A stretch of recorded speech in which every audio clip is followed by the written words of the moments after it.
The next type of brush I want to look at is the Duel brush. Now what the Duel brush does is it allows me to take a brush tip shape from the main selection and then to combine it with another brush.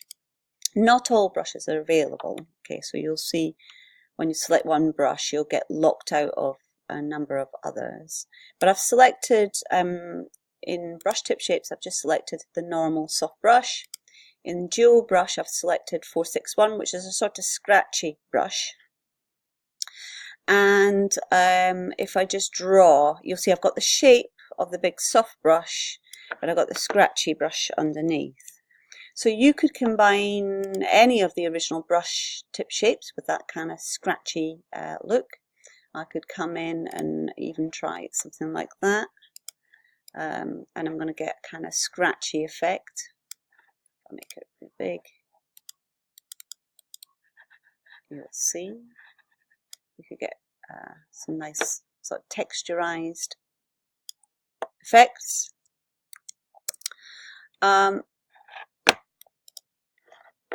If I come further down in the legacy brushes and I look at some of these effects, so let's look at the circle brush. With the Duel brush off, just looks something like this. I'll put a bit of spacing in. But actually, I'm gonna just do kind of one instance of it. So that's how it normally looks.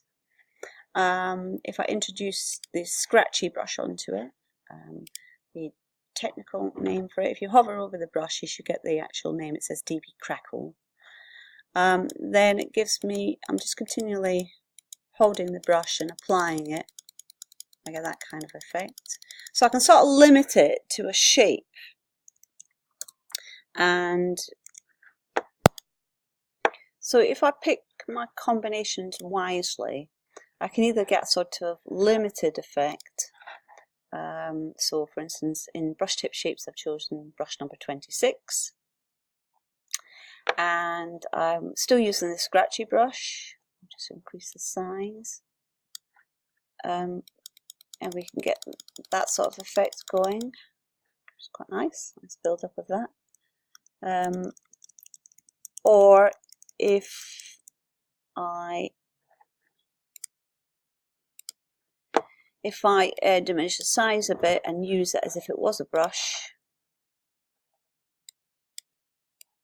then you will get that kind of effect. So I've introduced a bit of spacing into this brush, and you can see it's sort of working and reworking itself into the scratchy patterns, working itself into the brush.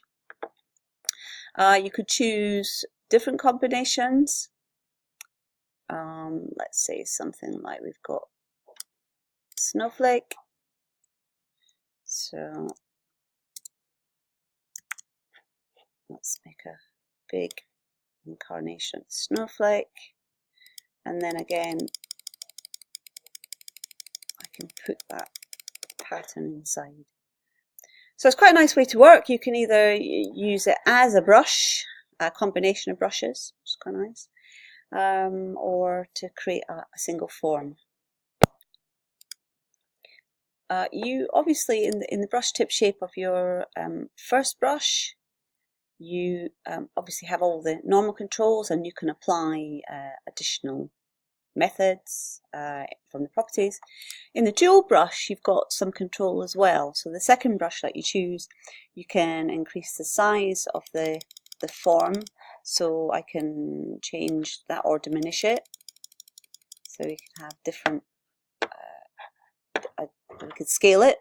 And then you also have spacing in between the actual little scratchy bits and how it scatters, so you can make it a bit tighter.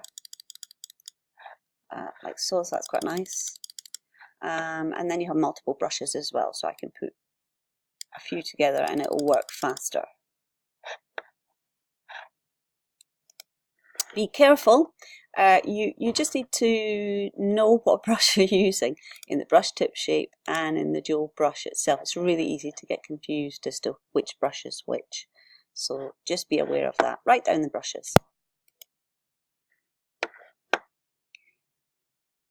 I'm going to come back to colour dynamics. So I'm just going to move on to transfer.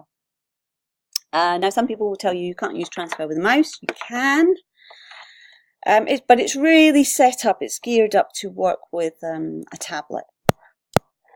So I'm setting up just for the moment a hard brush initially with a bit of spacing in it, just so you can demonstrate a little bit about what this does. This is opacity, same thing as up here. So up here, this is controlling the overall opacity, but here we can ask it to jitter. Okay, so if I just draw, this is what I get. But if I introduce opacity jitter at 100%, it's going to reduce the opacity and create transparency throughout. Now, with a hard brush like this, the flow jitter kind of looks the same. And I think the best way I can sort of demonstrate is to go back to my brushes and put on a softer brush and just do the same. So with opacity, let's just make that a little bit bigger. Okay. So with opacity jitter, you've got variation in transparency. With flow jitter, it's that spray can effect again. Remember I was talking about it up here in an earlier video. So it's like if I just stop, you'll see if I do it very slowly, so some are thick and some are coming out soft and gentle, and it's as if I'm stopping and spraying the can more.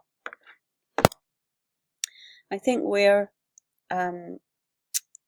transfer comes into its own is when you use fade. So obviously you can control fade through a Wacom tablet, but even with a mouse. So at the moment we've got fade and 25 steps, and if I just take a big normal soft brush, you get that kind of effect happening. So you get these beautiful kind of plumes, comet-like plumes. And if I wanted it shorter, I make it shorter, and so on. And of course it will work with all the brushes, so you can choose any sort of brush. Let's choose a bristle brush, something like that.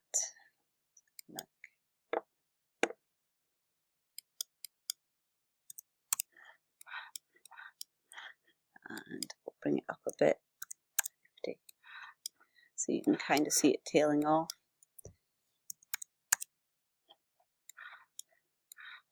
And get that kind of effect.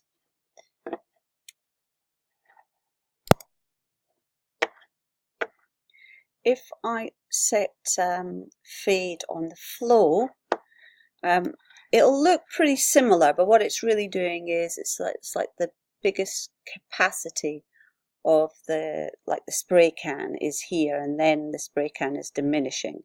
So it's the opacity that's diminishing here, but it's actually the spraying that's diminishing here. And quite often they look pretty similar.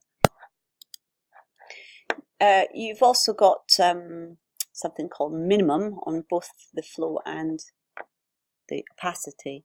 And if I set a minimum, you'll see that what will happen is it will never actually completely disappear. So without the minimum, I'm going to get that with my brush. But if I put a minimum in, then it'll go down to that minimum and then it'll stay. So it'll never completely stop painting.